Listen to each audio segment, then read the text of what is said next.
வணக்கம். இன்றைய மாவட்ட செய்திகள். கன்னியாகுமரி மாவட்டம் திற்பரப்பு அருவி பகுதியில் வாகன நிறுத்துமிடம் நுழைவுவாயில் கட்டண கான்ட்ராக்ட் ஏலம் நடந்தது. வாட்சன் என்பவர் 83 லட்சம் ரூபாய்க்கு ஏலம் எடுத்தார். கடந்த மாதம் 2ஆம் தேதி நஷ்டம் ஏற்படுவதாக கூறி தனது கான்ட்ராக்டை ரத்து செய்வதாக பேரூராட்சி அதிகாரிக்கு கடிதம் கொடுத்தார். பேரூராட்சி நிர்வாகம் 4ஆம் தேதி உள்ளூர் விடுமுறை என்று மறு ஏலம் அறிவித்தது. ஆனால் ஏலத்தில் யாரும் கலந்து கொள்ளவில்லை. மறுதினம் ரகசியமாக 2 கான்ட்ராக்டர்களை மட்டும் வைத்து பேரூராட்சி நிர்வாகம் ஏலம் நடத்தி 37 லட்சம் ரூபாய்க்கு ஒருவருக்கு ஏலம் விட்டது. இதனால் பேரூராட்சிக்கு 23 லட்சம் ரூபாய் இழப்பீடு ஏற்பட்டுள்ளது. மீண்டும் ஏலம் நடத்த கோரி பாரதிய ஜனதா கட்சி கவுன்சிலர்கள் திற்பரப்பு பேரூராட்சி அலுவலகத்தில் உள்ளிருப்பு போராட்டத்தில் ஈடுபட்டனர். அதிகாரிகள் பேச்சுவார்த்தை நடத்தி 2 நாட்களுக்குள் முடிவு செய்யப்படும் என உறுதி கூறியதை அடுத்து போராட்டம் கைவிடப்பட்டது. திருப்பரப்பு பேரூராட்சி வருமான இடம் திருப்பரப்பு அருவி. அந்த அருவியில் வாகனம் நிறுத்தக்கூடிய நுழைவு கட்டணம் இப்போ நம்ம திருப்பரப்பில் சொந்தமான வாட்சன் ஒரு எடுத்திருந்தார். 73 லட்சம் ரூபாய்க்கு எடுத்திருந்தார். கடைசி 2வது தடவை டியூ கட்டினது 73 லட்சம் ரூபாய் கட்டியிருந்தார். இப்போ போன மாதம் 2ஆம் தேதி அவரால் முடியாது அப்படின்னு சொல்லிட்டு ஒரு தபால் பேரூராட்சி கொடுத்தாங்க. அப்போ பேரூராட்சி என்ன பண்ணாங்கன்னா இந்த மாதம் 4ஆம் தேதி உள்ளூர் விடுமுறை அன்னைக்கு லேலம் வச்சுருந்தாங்க. அந்த லேலம் அன்னைக்கு நடக்க இல்லை. மறுநாளைக்கு யாருக்குமே தெரியாம 2 பேரை வச்சு லேலம் நடத்தி 37 லட்சம் ரூபாய் கொடுத்துட்டாங்க. இதனால பேரூராட்சி 23 லட்சம் ரூபாய் இழப்பீடு வருது. இந்த இழப்பீடை சரி கட்டணும். அதனால இந்த இழப்பீடு சரி கட்ட வரைக்கும் இந்த ஒரு லேலம் நம்ம ரீ வைக்கணும்னு சொன்னா 3 தடவை வைக்கணும். 3 தடவை வச்சு 3வது லேலத்தை எந்த அமௌண்ட் வரும் அந்த அமௌண்ட் கொடுப்பாங்க. அப்படி இந்த பேரூராட்சிக்கு இதுக்கு முன்னாடி ஒரு லேலம் 8 தடவை வச்சிருக்காங்க. 8 தடவை வச்சு கடைசியில் அந்த அமௌண்ட்டுக்கு மேல வந்தது. அது போல கொடுத்தாங்க. அது போல இதையும் ரீ லேலம் வைக்கணும்னு சொல்லி கேட்டு நாங்கள் பாரதிய ஜனதா கட்சி சார்பாக நம்ம உறுப்பினர் உள்ளிருப்பு போராட்டம் நடத்திட்டு இருக்கோம். இதான் உள்ளிருப்பு போராட்டம் நடந்துட்டு இருக்குது. எந்த செய்தியுமே அவங்க தாரதில்லை. கவுன்சிலர் மட்டும் எந்த செய்தியுமே நிர்வாகத்தையும் நம்ம தாரதில்லை. இது வெளியில உள்ள மக்கள் சொல்லி நம்ம இப்ப தெரிஞ்சு பார்த்த பிறகு இப்படி இருக்குது. கவுன்சிலர்களுக்கு வெளியே உள்ள மக்கள் லேலத்தில் கலந்துடுவாங்க. நம்மகிட்ட சொல்லி தான் அவங்க தெரியுது. அன்னைக்கே லேலம் நடக்கலன்னு சொல்லி நம்மகிட்ட கேட்டாங்க. நான் சொல்லி எங்களுக்கு தகவலே தெரியாது. இது இப்ப தேர்தலை இவங்க கருத்துல கொண்டு இதில் லேலத்தை வைக்காங்க. இதுக்கு முன்னாடி இப்ப என்னன்னா இந்த பணம் வசூல் பண்ணதுக்கு பேரூராட்சியில இருந்து ஆட்கள் வச்சு பண்ணுவாங்க. இப்ப நம்முடைய கோரிக்கைன்னா இப்போ 3 லேலம் நடத்த முடியாது. பேரூராட்சி தேர்தல் முடிய வரைக்கும் வசூல் பண்ணட்டும். வசூல் பண்ணி பேரூராட்சி இருக்கட்டும். தேர்தல் முடிஞ்ச பிறகு சாவாசமா நமக்கு லேலம் பண்ணிக்கலாம். அதுல ஒன்றும் பிரச்சனை இல்லை. காலவாசம் இந்த பேரூராட்சி நிர்வாகம் பண்ணியிருக்காங்க. வசூல் பண்ணியிருக்காங்க. இதுக்கு முன்னாடி 3 மாதம் வசூல் பண்ணியிருக்காங்க. நம்ம அப்படிதான் பண்ணணும். அது எங்க பாஜக கோரிக்கை. சிவகங்கை மாவட்டம் மானாமதுரையில் கடந்த 6ஆம் தேதி அதிகாலை ஜெயபாண்டி அழகர் ஆகிய இருவரையும் 2 வீலரில் வந்த 3 பேர் கொண்ட கும்பல் அரிவாளால் வெட்டிவிட்டு தப்பியது. இவ்வழக்கில் திருப்புவனம் இன்ஸ்பெக்டர் திலீபன் தலைமையிலான போலீசார் மானாமதுரை கிருஷ்ணராஜபுரத்தைச் சேர்ந்த ஆகாஷ் டெலிசன், குணா ஆகியோரை கைது செய்தனர். ஆகாஷை கைது செய்து அழைத்துச் சென்ற போது 4 வழிச்சாலை மேலப்பசலை பாலத்தில் இருந்து குதித்ததால் கால் முறிந்து மானாமதுரை அரசு ஹாஸ்பிட்டலில் அட்மிட் செய்ததாக போலீசார் தெரிவித்தனர். அங்கிருந்து மேல் சிகிச்சைக்காக மதுரை அரசு ராஜாஜி ஹாஸ்பிட்டலில் சிகிச்சையில் இருந்த போது ஆகாஷ் 7ஆம் தேதி நள்ளிரவு மூச்சு திணறல் காரணமாக இறந்ததாக போலீசார் தெரிவித்தனர். ஆகாஷை போலீசார் அடித்ததில் இறந்ததாக கூறி நேற்று காலை 10 மணி முதல் மதுரை பரமக்குடி 4 வழிச்சாலையில் உறவினர்கள் மறியலில் ஈடுபட்டு வருகின்றனர். இதனால் வாகனங்கள் அனைத்தும் மாற்றுப்பாதையில் திருப்பிவிடப்பட்டுள்ளன. ஆகாஷை தாக்கிய இன்ஸ்பெக்டர் திலீபன் உள்ளிட்ட 14 போலீசார் மீது நடவடிக்கை எடுக்க வேண்டும். ஆகாஷ் குடும்பத்திற்கு 50 லட்சம் ரூபாய் நஷ்ட ஈடு, குடும்பத்தில் ஒருவருக்கு அரசு வேலை வழங்க வேண்டும் என வலியுறுத்தி தொடர் மறியலில் ஈடுபட்டு வருகின்றனர். 2வது நாளான இன்று ஆகாஷின் உறவினர்களிடம் அதிகாலை அமைச்சர் பெரிய கருப்பன், MLA தமிழரசி பேச்சுவார்த்தை நடத்தினர். உறவினர்கள் கோரிக்கையில் உறுதியாக இருப்பதால் போராட்டம் தொடர்கிறது. இதனால் அதிகாரிகள் செய்வதறியாமல் திகைத்து வருகின்றனர். போராட்டத்தில் பல்வேறு அமைப்புகள் ஈடுபட்டுள்ளது. RDO ஜெபி கிரேசியா சமாதான பேச்சுவார்த்தை நடத்தினார். திருப்புவனம் போலீசாரை கைது செய்ய வேண்டும் என வலியுறுத்தி தொடர் போராட்டத்தில் உறவினர்கள் ஈடுபட்டு வருகின்றனர். ஆகாஷின் உறவினர்கள் 4 வழிச்சாலையில் கொட்டகை அமைத்து சமையல் செய்வதற்கான பாத்திரங்களை இறக்கி வைத்து வருவதால் போராட்டம் தீவிரமடைந்துள்ளது. கொடைக்கானலில் பிரதான அண்ணாதுரை ரோட்டில் தினமும் வாகன நெரிசலால் தவிக்கும் நிலை தொடர்கிறது. அதிக மக்கள் கூடும் பகுதியாக அண்ணாதுரை சாலை உள்ளது. இங்குள்ள காவல் நிலையம், சார்பதிவாளர் அலுவலகம், அரசு கருவூலம், தாலுகா அலுவலகம், அரசு சேவை மையம் போன்ற அரசுத்துறை அலுவலகங்கள் உள்ளன. இந்த அலுவலகங்களுக்கு தினமும் பொதுமக்கள் வந்து செல்கின்றனர். அண்ணாசாலை ரோட்டில் இருசக்கர வாகனங்கள் அதிக அளவில் நிறுத்தப்படுகின்றன. மேலும் ஒரு வழி பாதையில் வாகனங்கள் செல்வதால் தொடர் வாகன நெரிசல் ஏற்படுகின்றது. அவசர தேவைக்கு இவ்வழியாக செல்வோர் அவதிக்குள்ளாகி வருகின்றனர். போக்குவரத்து போலீசார் கண்டிப்பு காட்டி இருசக்கர வாகனத்தை ஒழுங்கற்று நிறுத்துவோருக்கு அறிவுரை வழங்க வேண்டும். தொடரும் வாகன நெரிசலை கட்டுப்படுத்த கடும் நடவடிக்கை எடுக்க வேண்டும். விதிமீறலில் ஈடுபடுவோர் மீது அபராதம் விதிக்க வேண்டும் என சமூக ஆர்வலர்கள் வலியுறுத்தினர்.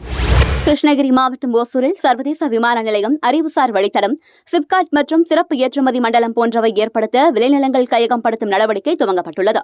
இதற்கு எதிர்ப்பு தெரிவித்து நமது நிலம் நமதே என விவசாயிகள் நலசங்கம் இன்று காலை சென்னை அண்ணாதுரை அறிவாலயத்தில் முதல்வர் ஸ்டாலினை சந்தித்து மனு கொடுக்க சென்றனர். மவுண்ட் ரோடு ராஜரத்தினம் ஸ்டேடியம் அருகே சென்றபோது போலீசார் விவசாயிகளை தடுத்து நிறுத்தினர். மனு கொடுக்க அனுமதிக்காமல் கைது செய்தனர். அங்கிருந்து டிஎம்எஸ் வளாகத்தில் 100க்கும் மேற்பட்ட விவசாயிகளை தங்க வைத்துள்ளனர்.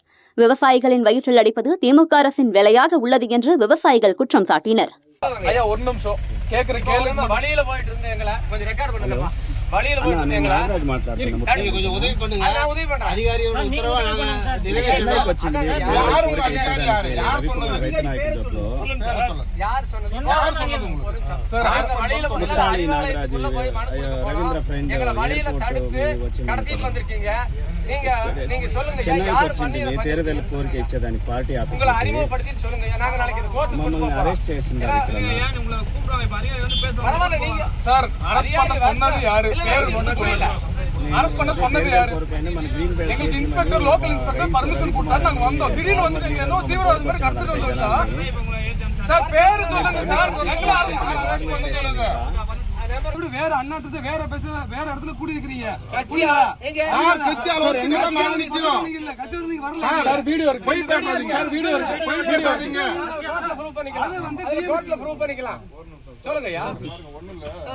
நீங்க இவ்வளவு பேர் அசெம்பிள் ஆகி வந்திருக்கிறது வந்து கரெக்டா முன்னாடி யார்கிட்டயாவது ஒண்ணு எம்எல்ஏ இல்ல லோக்கல் பாடி யாராவது ஒண்ணு இருங்க அப்பாயின்மெண்ட் வாங்கிட்டு வரணும். எம்எல்ஏ கிட்ட அதாவது நீங்க யாரை பார்க்க வர்றீங்களோ அந்த கன்சர்ன் ஆபீஸோ அதான் சார் நாங்க வாங்கிட்டு வந்திருக்கோம் சார்.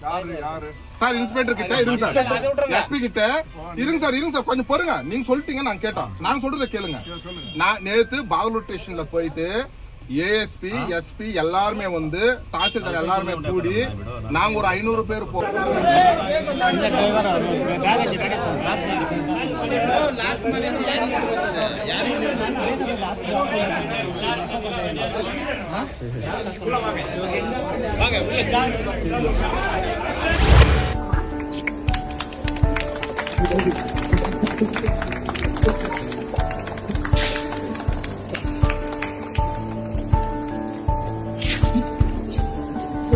மகளிரியல் மையம், ஒளிச்சுடர் மகளிர் சக்தி குழு மற்றும் அகமதாபாத் இந்திய தொழில் முனைவோர் மேம்பாட்டு நிறுவனம் ஆகியவை இணைந்து நடத்திய சர்வதேச மகளிர் தின விழா மதுரை சமூக அறிவியல் கல்லூரி வளாகத்தில் கொண்டாடப்பட்டது. கிவ் டு கெயின் என்ற தலைப்பின் கீழ் கொண்டாடப்பட்ட மகளிர் தின விழாவிற்கு கல்லூரி செயலர் தர்மா சிங் தலைமை வகித்தார். நிகழ்ச்சியில் மதுரையைச் சேர்ந்த 30க்கும் மேற்பட்ட பெண் தொழில் முனைவோருக்கான விற்பனை ஸ்டால்கள் கல்லூரி அரங்கில் அமைக்க ஏற்பாடு செய்யப்பட்டிருந்தன. இந்த ஸ்டாலில் மில்லட் மிக்ஸ், ஸ்நாக்ஸ், ஜவுளி, அலங்கார பொருட்கள், நாப்கின், வீட்டில் தயாரித்த கேக், மசாலா பொருட்கள் உள்ளிட்ட பல வகை பொருட்களின் விற்பனை ஸ்டால்கள் இடம்பெற்றிருந்தன. கல்லூரி முதல்வர் முனைவர் ஜெயக்குமார் வரவேற்றார். நிகழ்ச்சியில் சிறப்பு விருந்தினராக மதுரை மாவட்ட ஒருங்கிணைந்த குழந்தைகள் வளர்ச்சி சேவை திட்ட உதவி இயக்குனர் மற்றும் திட்ட அலுவலர் ஷீலா சுந்தரி கலந்து கொண்டு விற்பனை சந்தை மையத்தை திறந்து வைத்து பார்வையிட்டார்.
மேலும் திட்ட அலுவலர் ஷீலா சுந்தரி தனது சிறப்புரையில் கல்லூரி மாணவர்களிடையே பெண் கல்வி, சமூக முன்னேற்றம் மற்றும் தொழில் முனைவோர் வளர்ச்சி பெண்ணிற்கு அவசியம் என எடுத்துரைத்தார். சிறப்பு அழைப்பாளராக ஒளிச்சுடர் மகளிர் சக்தி குழு தலைவர் ஆண்டனி ரோஸ்லின் மற்றும் இந்திய தொழில் முனைவோர் மேம்பாட்டு நிறுவன நிபுணர் சரவணன் ஆகியோர் பெண்களின் தொழில் முனைவோர் திறன்கள், சுயதொழில் வாய்ப்புகள் மற்றும் சமூக முன்னேற்றம் குறித்து பேசினர். நிகழ்ச்சியின் சாதனை பெண் தொழில் முனைவோர் 30 பேருக்கு ஒளிச்சுடர் மகளிர் சக்தி குழு ஆண்டனி ரோஸ்லின் விருதுகள் வழங்கி கௌரவித்தார். கல்லூரியில் அமைக்கப்பட்டிருந்த ஸ்டால்களை மாணவர்கள் பார்வையிட்டு பொருட்களை வாங்கினர். மகளிர் தின விழாவில் பேராசிரியர்கள், மாணவர்கள் மற்றும் பல பெண் தொழில் முனைவோர்கள் கலந்து கொண்டனர். சமூக பணித்துறை உதவி பேராசிரியை ராஜலட்சுமி நன்றி கூறினார்.